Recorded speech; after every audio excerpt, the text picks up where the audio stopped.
Hi, I'm Greg Uland with Reynolds and Reynolds, and this is a very special episode of Connected Today. In studio with me, I have Reynolds Chief Customer Ambassador for one more day, Dave Bates. Dave, thanks so much for coming and joining me. Well, thanks, Greg.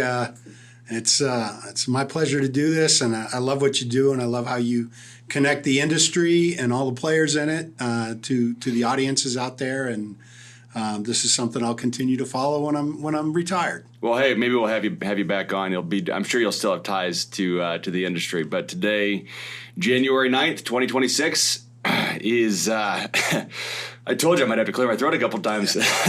Is the last day that you'll be an employee of Reynolds and Reynolds. Congratulations on your retirement. Couldn't be more excited for you. But today around the building, everybody's got these hats on. And for those that are just listening, they say Dave established 1983, which was 42 years ago for those of you counting. And they have the words attitude, effort, and extra. And that means a lot to a lot of people at Reynolds, and it's because of you. You tell a great story around that, and we actually have pins that people wear very proudly.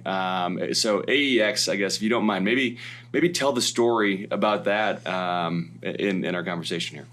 Well, one of the things I was asked to do as an officer of the company is to talk to new associates at our orientation, and I said, well, what am I supposed to talk about? And they said, well, talk about what you think your keys to success have been and how you got there. And I said, well, quite frankly, that's easy for me. And as I tell the story, there's three things that I think help drive success, for me personally and for anybody else that's willing to do it. And it's having a positive attitude and outlook. And it's putting in effort. Reynolds, we hire people for a career, not a job. Mm-hmm. And so one of the questions I get to ask is, are you in the job, not the company, but the job you want to do for the next 30 or 40 years? And you got to remember, these are brand new people, a lot of them freshly out of school. And you could just see the look in their face like, well, no. and so I explained to them that the best way to get opportunities to advance, grow, move into other jobs is you have to put effort into the job you have. So have a good attitude, but also put effort in. And the third component of it is extra. And instead of E, spelling it with an E, I spell it with an X, because I always thought AEX sounded way cooler. And people would say, oh, well, is that a fraternity pin? I said, well, kind of. It's, it's a society of success. And one of the attributes of that conversation that really made an impact on my life, as a young guy, I was not the brightest guy, and I had way too much fun at college, and my folks explained that they weren't going to be funding that. And so I had to go work a couple different jobs to make money to go back to school. And one of those jobs was working in a Burger King. And I wasn't necessarily the most serious employee. I was always there when I was supposed to be, and I always did my shift, but I never really took it serious. And one day the manager pulled me aside and he said, look, I know this isn't going to be your career, but it is mine. And I'm like, uh-oh, we're going to have one of those conversations. Yeah. And he asked me if I ever played sports. I said, well, absolutely, I played sports. He goes, how'd you practice? I said, I practiced really hard. He goes, why? I said, two reasons. One, I wasn't as good as anybody else, so I had to work harder. But the second reason was that, every coach will tell you that how you practice is how you play. And he said, you need to think of this job. I know it's not your career aspiration, but you need to think of this job as practice for when you get that opportunity. And the fact of the matter is that the work ethic, the habits, the things you do here are going to carry forward to your career. And he said, you need to be a star where you are. And those words, be a star where you are, stuck with me through my whole career. And I've shared it hundreds of times here with folks at Reynolds and talking about keys to success and how you do that. And I truly believe the beauty of that is there's three things to make you successful. You control all of those three things 100%. So you get to decide. And so it was attitude, effort, and then the extra part was just what things you do that aren't necessarily expected, that really set you apart from other people. Just doing little things that aren't part of your job description, aren't part of your responsibilities, but help influence people's perception of your company, of you, of how you carry yourself. So it's been a core part of what I've done through my career, and I'm so excited that you guys are having fun with it, and y'all have the hats today, and the fact is that we do as a company recognize people that carry those attributes and reward them with a ceremony and a pin, and so I'm glad that's part of the legacy that will be left after I leave. Yeah, absolutely. No, it's pretty amazing, and I still remember personally my new associate orientation when you shared that story, right? And I tell people, attributing it to you, the same story. Like, be a star where you are. No matter what you're doing, whether you're sweeping the floor or it doesn't matter, right? Just be awesome at that thing, because that's just the habit that you need to build, right? That's the muscle memory you need to build. So I love it. I appreciate it. I share it still. I still remember sitting in the Penske room downstairs and receiving that message, and it stuck with me. So I certainly appreciate it, and I know it will carry on, for decades probably, if not longer. I talk about a lot with my team, doing legendary work, and the first time you say that word, everybody kind of looks at you and they say, well, okay, what does that mean? And we define it as, do things, do work, and act in a way that people are going to tell stories about later on, right? If people tell stories about it, that's legendary, right? If you tell stories about it, if you're so proud of the work that you did that you want to go tell people about it later on, in 6 months, 12 months, 2 years, that's legendary work. And when other people want to tell stories about it, and I'll tell you, for so many reasons, I really truly view you as embodying being legendary. I mean, just the way you handle customers, the way you handle your relationships with people, the way that you appreciate the company and respect it, and both its past and its future. And I know I'll tell stories about you for a very, very long time, probably the rest of the time that I'm here. So you are absolutely a legend, and I love that. So I'm hoping you could maybe share some of your stories, and maybe start. I think if I got it right, you were hired on April 27th, 1983. Take us back to that day. What was that like? That was a little while ago. Well, if you're doing the math, it's 15,598 days, and it's a day I'll never forget. The guy interviewing me we had regional offices at the time. It was the Boston office, and I grew up in New England, so I went in for this interview with Reynolds and Reynolds, and I sat down with a gentleman named Ken Fullenkamp. And Kenny looked at me, and I didn't have the nicest suit. As a matter of fact, I think it was like a Goodwill jacket and dress pants, but I clearly was not in any Brooks Brothers outfit or anything like that. And Kenny went through the interview. And it was funny because about a month before, I had done an interview with a company called Digital Equipment, which at the time was the number 2 computer company. And I wanted a job as a computer technician. Mm-hmm. And I had a good cop, bad cop interview. And the bad cop was, asked me questions, but you could just tell he was like, surly and had an attitude. And he asked me a question. He said, if you're out trying to fix something, and it's just not working, you're not getting it done, what do you do?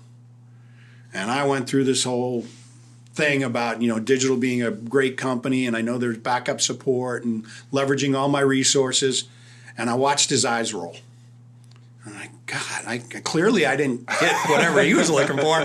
And so then as we're walking out, I'm talking to Good Cop, and I go, hey, that question he asked me about, if you can't fix things, he said, well, I clearly didn't say what he wanted me to say. What was he looking for? He said, well, I think the word is communication, keeping the customer updated and informed and communicating. You're doing everything you can to get them fixed.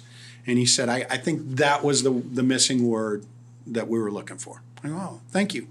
So I'm sitting with Ken, and he looks at me, and he says, so Dave, you've done everything you can do, and you can't fix it. And, what are you doing? I said, well, Ken, I think communication is the absolute key, keeping the customer informed and making sure they know you're doing. And I just saw his eyes light up. And I literally, I left that interview, and I was working with the school I went to. I was working with, the placement folks, and I called my lady up, and I said, if I don't get this job, I will never get a job. She said, well, don't get your hopes up. You've been close on some other ones and this and that. I go, no, I'm telling you, if I don't get that job, and so I told Kenny a few years later, I said, I could tell that was the question that got you. And I told him the story, and he says, you SOB. But it worked out. And I sent Kenny a note last night and said, thanks for taking a chance. Because he was a guy that took a chance. And, to kind of compound the story about my outfit that day, one of our sales guys, Ian Richards, who was with us for years and years, really good guy. I learned a lot from Ian. Ian was a fixed ops rep for a long time. I learned a lot from him. He's a sharp guy. He was the local sales guy in Albany, New York. And Ian, the first year, bought me a Dress for Success book. And I said, well, clearly somebody's trying to tell me something. But it was funny when Kenny interviewed me. He said, what do you think of Albany, New York? And I knew Albany, New York was east of Buffalo. I knew it was north of New York City, and I knew it was the state capital. Never been there, never thought about it. I looked at him and I said, Ken, do you want my honest answer? And he said, yeah.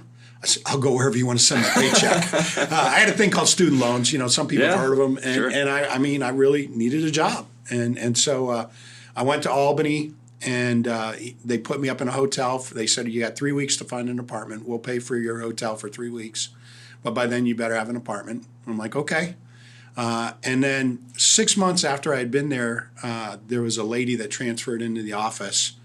She worked on the business form side, and she eventually became my wife. And we've been together for 36 years. So man, we've been together for 42. Yeah. But we've been married for 36, and it was the best decision I ever made in my life. Man, that's pretty awesome. And your wife, Carolyn, she's an amazing person. I've been lucky enough to get to know both of you a lot over the last handful of years. And boy, what a great pair you guys are. Couldn't be a better fit. And now you get to spend even more time with her. I don't know if that's good for you, good for her, both, or neither. I don't know, but probably good for you. I'm excited, but she's still leaving the door open. She talked to some execs here and said, what if I want to give them back for a while? So we'll see how it goes. But we had a nice trial during the week between Christmas and New Year's, because I took that week off. And I got a nice text on Monday morning from her that said, I miss my coffee buddy.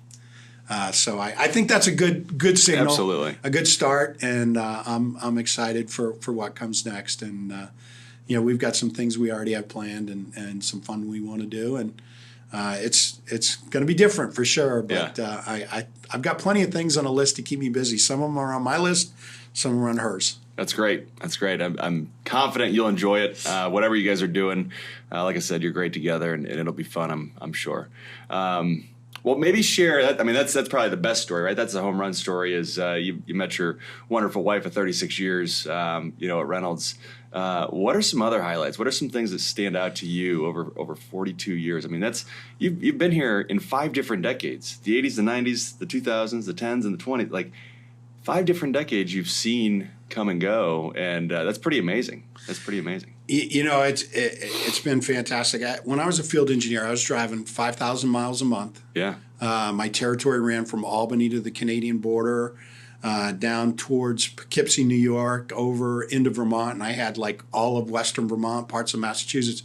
So I was on the road a lot, and I think one of the things I really enjoyed was I got to interact with our customers every day, and I tried to make sure that I left an impression with them that was positive for Reynolds. And one of the highlights of the early years was when customers would take the time to write a letter and send it to my boss talking about the job I did. And that to me was, I felt like they weren't Reynolds customers, they were my customers. I took it personal. If we ever lost a customer, I felt ill inside and asked myself, what could I have done different? And then after about 6 years, I realized I had done as much as I could really do in that role, and I wanted to stay with the company and grow. And so I went to my boss and I said, well, I kind of decided I never want your job. And he said, well, good, because I'm not going anywhere. and I said, but I feel like I need to do something different. And he's like, well, what do you want to do? And I said, well, I think I want to go to Dayton. And I got that look that the dog gives you sometimes. You tilt it like, who wants to go to Dayton? And you got to remember, these are people that grew up in the Northeast and grew up in, like I could never live in New Jersey, but the people that live there love it and would never want to leave. And so, saying I wanted to come to Dayton, Ohio, it was like, kind of a what moment. And so I got an opportunity to come out here and work in support. And, being part of such a big team of people, you just, one of the things that's so unique about this place is the relationships. It's, people use the word family, but it truly, it feels like family. And like a lot of my best friends outside of work are the ones that I've met inside of work. Yeah. And so working here was a great opportunity. I guess one of the highlights for me was when I first got asked to go to NADA and be on the setup team. Yeah. And back then, it was like building a house. Sure. And we would go to about 3 o'clock in the morning every night, get a couple hours of sleep, be back at it at 6 in the morning. And to me, that was one of the most awesome experiences because, I think we're all self-critical. We all want to be perfect. We all want to, and then you look in the mirror and you say, man, I need to lose weight. God, I this, I could that. And you're very highly critical of yourself. Sure. And you get to NADA and you see us next to people who try to compete with us. And you realize what an amazing company you're a part of. And I wish everybody in our company could get to experience the NADA experience of seeing us there with all people that try to compete with us and how we show to dealers and just the professionalism and the class. So the folks that make that happen, they're phenomenal. NADA was always a highlight reel for me. Like some people were excited when they didn't get on the list because it was a lot of work and you're standing on your feet for 12 hours a day and then you have dinners at night and it really was an exhausting thing. Well, and then there's craps tables. Well, yeah, especially in Vegas. So it was one of those things where I told people, I said, if I'm not on the list, I think I'll cry. I always have a fear of missing out. And so NADA has always been a highlight for me. I guess one of the other highlights happened in 2023. I was given an honorary RH Grant Award in Blue Jacket, which is a big deal here at the company. And I was only the fourth person in the history that was given that. And it's still very emotional for me. Yeah. And it's left a mark and it means a lot to me. Well, it's very well deserved, and when you think about the impact that you've had on our company certainly, but our customers more importantly, and we talk a lot about how helping our customers be as successful as possible is at the core of what we do, and you have exemplified that for 42 years. I mean, this isn't something new, but it's extremely, extremely true, and I mean. I don't know if you've ever let a call go to voicemail, Dave. Like a customer calls and somebody will get an answer. And I mean, that's just, it says a lot about who you are. It says a lot about how much you care about our customers and the people that run the businesses that are our customers, right? Because we all have these business relationships, but at the end of the day, if I'm in a store and I got a problem and I got somebody sitting across from me and I can't help them, I need somebody. And, it's easy to lose perspective of that, but you never have. You never once. I mean, that I'm aware of, but you've always, it seems, kept that perspective of, they're having a problem, right? And they need help with it. So for all of us, I think, in whatever your role is, whatever company you're with, I really think just that perspective of, like just be there and listen. And even if it's 30 seconds, hey, is this an emergency? Because I've seen you do this before, right? Is this an emergency? I'm in the middle of something. And the answer is no, just give me a call back when you have time. And then you do, right? And you follow through. But just that, I don't know, that awareness and that perspective is really impressive to me. It's something that I'm not nearly as good at as you are, but something that I definitely look at you as an example of how to do it. Well, I think my early career really helped with the thought of sense of emergency. Yeah. Or kind of a like, hey, if somebody's calling, it's important.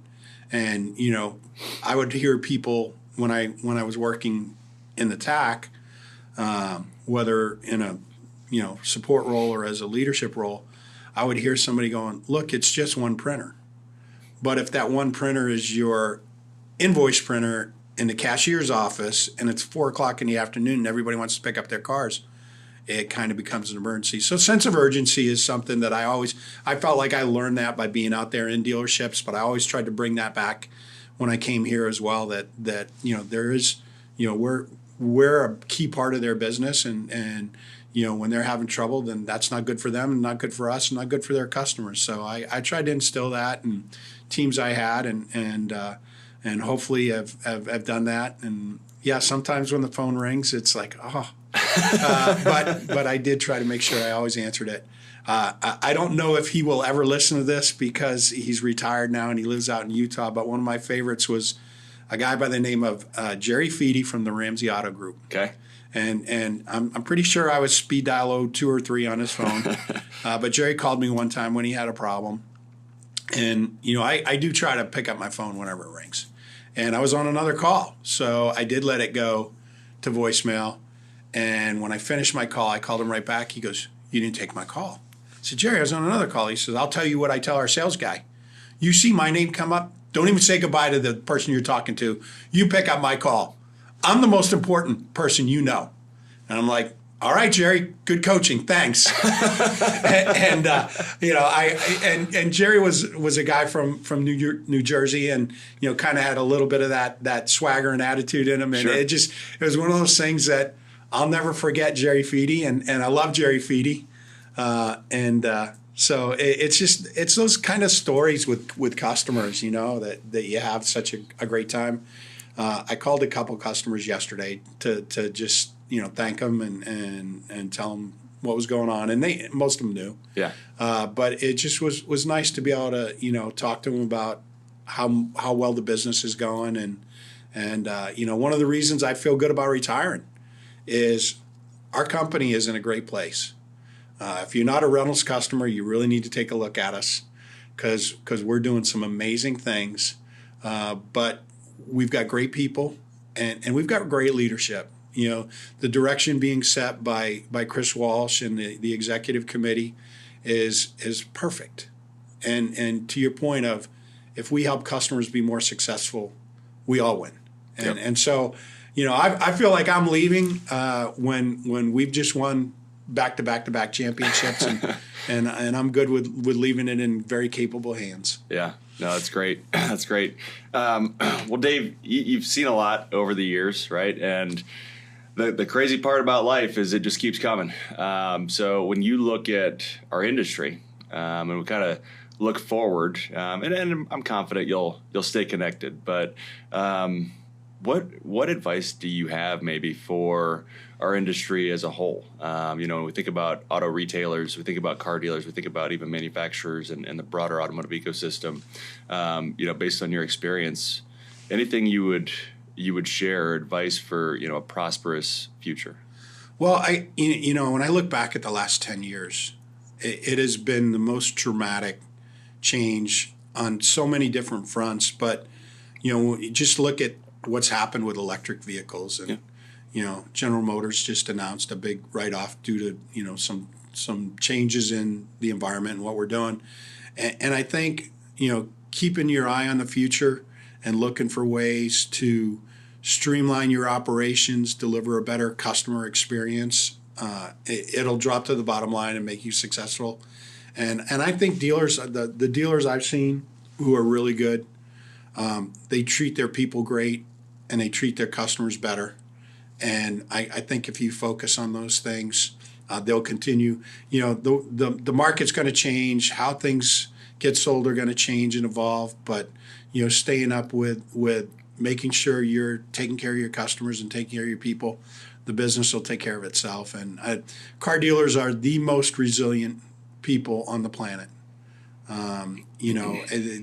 They continue to have things thrown at them that are complex and challenging, and seem like the end is coming, and they just learn how to pivot, thrive, survive and thrive. And I love this industry. I am going to stay connected.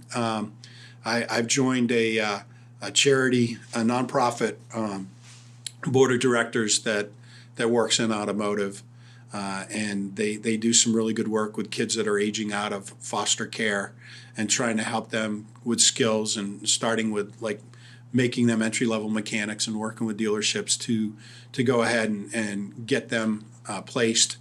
And it's a life-changing thing, and so I'm excited to be a part of that. But that means I also, one of the things they're looking to get from me is, as we look to expand that into different cities, what dealers would be willing to partner. And sure, I know a couple in a couple different places that I'd be willing to give a call to and have a discussion. Yeah, that's Petra Cares. Yes, right? yes. Yeah. So a great organization based out of Houston, correct? Yeah, they are. Yeah. They are.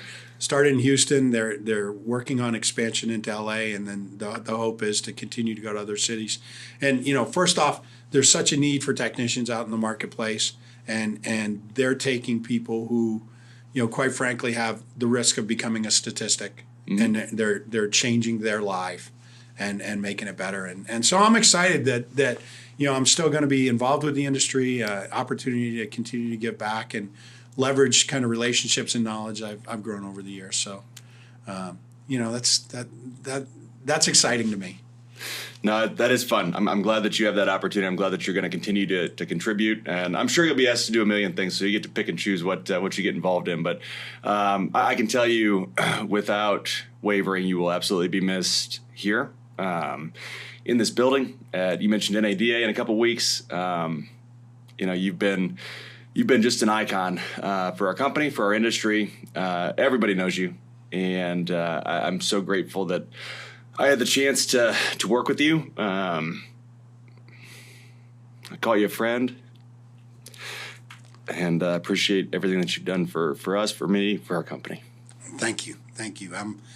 I'm so overwhelmed with all the nice comments and accolades, and I started my day off with tears, and probably going to end it that way, but they're happy tears, and I feel very grateful and blessed to have had the opportunities that I've been given, and I will always love and be part of this company. Well, Dave, you're the man. January 9th, 2026, last time on Connected, at least for now. Maybe we'll have you back. But again, thank you for everything that you've done for our company, for our industry, for me, and appreciate you more than I can express. Thanks, Greg. Well, there you have it. A wrap on the legendary career of Mr. Dave Bates, 42 years with Reynolds and Reynolds. So many stories, so many memories, and things that all of us, both at Reynolds but also throughout the industry, will take away. Sincere thank you to Dave for joining me and for everything that he's done for our company and for the industry. Before we hop off, don't forget you can watch or listen to all episodes of Connected on YouTube, Apple, and Spotify podcasts, and make sure to hit subscribe so you're notified every other week when new episodes are released. Thanks so much, and we'll see you next time.